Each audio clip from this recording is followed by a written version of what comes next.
یکی از فرزندان بزرگی ساحه ورزش خصوصا بازی فوتبال ما دست دادیم.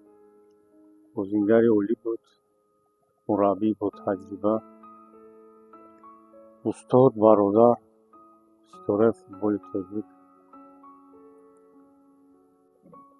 به اهل پیوندان به تمامی اون نفرانی که به ورزش و فوتبال علاقه‌مندند همدردی بیان میکنیم، چون این نفران خیلی کم به دنیا میآیند. شخصی بود که مهنت دوست بود، چه در میدان و چه در بیرون میدان مهربان بود، مشقت میکرد، مهنت میکرد و همه وقت در فکر تربیه نسل نورس و پیشرفت آینده ورزش تاجیکستان فوتبال بود.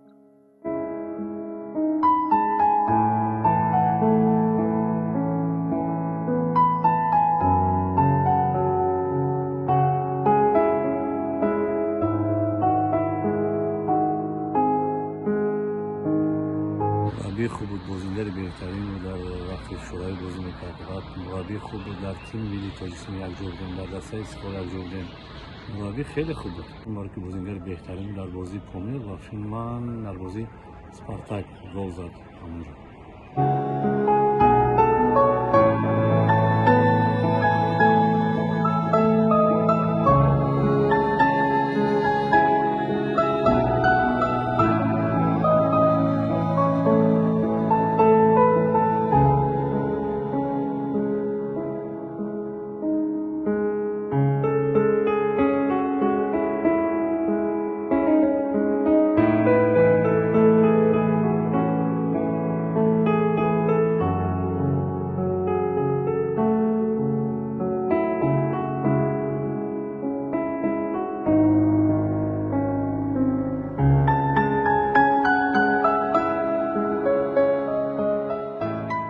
هم ارزباری هم مردم تاجیک تراور است که محسن محمدی همچون فوتبال‌بازیگرها بهترین، همچون مربی بهترین برای بسیار فوتبال‌بازی ما بسیار یادم کرده بود در کاریرش.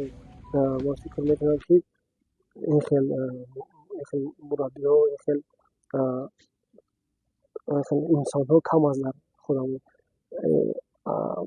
خود محسن محمدی برای خود کریر من بسیار نقشه کلان بازی کرد. در من با ما در بخارا کار کردم، در استقلال، در تیم ملی و در دسته بخش. فکر میکنم که این برای ما